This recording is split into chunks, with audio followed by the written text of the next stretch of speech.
आमच्या DS news 24 चॅनलला like करा, शेअर करा, सबस्क्राइब करा आणि बेल आयकॉन प्रेस करायला विसरू नका। नमस्कार, मी अश्विनी पुरी, डीएस न्यूज 24 मध्ये आपल्या सर्वांचं स्वागत। बघणार आहोत बातमीचा सविस्तर आढावा। उन्हामुळे घामाघूम झालेल्या सर्वांसाठी चांगली बातमी। हवामान विभागाचा अंदाज खरा ठरलाय। मान्सून 19 मे रोजी अंदमानमध्ये दाखल झालाय। यामुळे शेतकऱ्यांना लगबगीने शेतीच्या कामांना लागावं लागणार आहे। मान्सून 31 मे रोजी केरळमध्ये दाखल होणार आहे। तसेच महाराष्ट्रात जून महिन्याच्या पहिल्या आठवड्यात महाराष्ट्रामध्ये दाखल होणार आहे।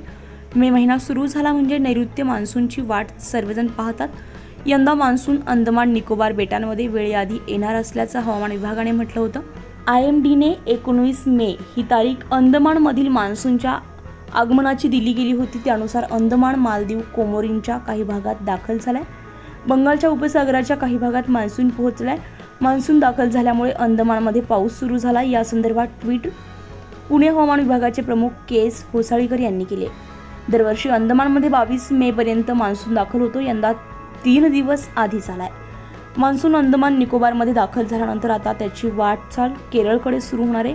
अंदमानमधून नैऋत्य मोसमी वाऱ्यांना केरळपर्यंत पोहोचण्यासाठी 10 दिवस लागतात। मान्सूनची वाटचाल अशीच राहिली तर 31 मे पर्यंत केरळमध्ये दाखल होणार आहे। डीएस न्यूज 24 साठी अश्विनी पुरी, मुंबई। अशाच नवनवीन घटना घडामोडी पाहण्यासाठी पाहत रहा डीएस न्यूज 24। तोपर्यंत मी अश्विनी आपली रजा घेते। नमस्कार।